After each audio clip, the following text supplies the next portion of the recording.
নোয়াখালী সদর উপজেলায় বাংলাদেশ ইসলামের ছাত্র শিবির আয়োজিত কোরআন প্রশিক্ষণ প্রোগ্রামে হামলার ঘটনায় ক্ষোভ প্রকাশ করেছে ছাত্র শিবির। এই ঘটনায় তারা সরকারকে 24 ঘন্টার মধ্যে দায়ী হামলাকারীদের গ্রেপ্তারের আলটিমেটাম দিয়েছে। ছাত্র শিবিরের কেন্দ্রীয় সভাপতি জাহিদুল ইসলাম তার ব্যক্তিগত ভেরিফাইড ফেসবুক অ্যাকাউন্টে এক স্ট্যাটাসে দাবি করেন, স্থানীয় বিএনপি ও যুবদলের সন্ত্রাসীরা এই হামলা চালিয়েছে। তিনি বলেন, নব্য ফ্যাসিস্ট ও কোরআন বিদ্বেষী রাজনীতি নোয়াখালী সদরে আমাদের কোরআন প্রশিক্ষণ প্রোগ্রামে হামলা চালিয়েছে। শিক্ষার্থীদের রক্তাক্ত করা হয়েছে। অসভ্যতারও একটা সীমা থাকা উচিত। তিনি আরও বলেন, 36 জুলাই পরবর্তী বাংলাদেশে কোনো ফ্যাসিবাদী কার্যক্রম এই প্রজন্ম সহ্য করবে না। আওয়ামী চরিত্রের চাঁদাবাজ, দখলদার ও সন্ত্রাসীদের রাজনীতি আর চলবে না।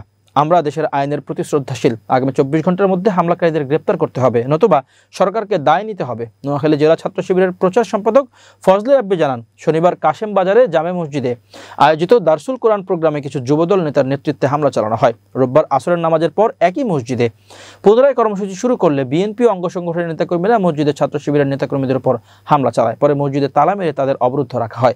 হামলায় অন্তত 25 জন নেতাকর্মী আহত হন। এর মধ্যে 16 জন গুরুতর আহত, যার মধ্যে নোয়াখালী শহর ছাত্র শিবিরের অফিস সম্পাদক তানভীর সিয়াম, আইন সম্পাদক নাইম হোসেন, শিবিরের সাথী সালাউদ্দিন ও কেরামতিয়া মাদ্রাসার ছাত্র শিবিরের সভাপতি আরাফাত আলী রয়েছেন।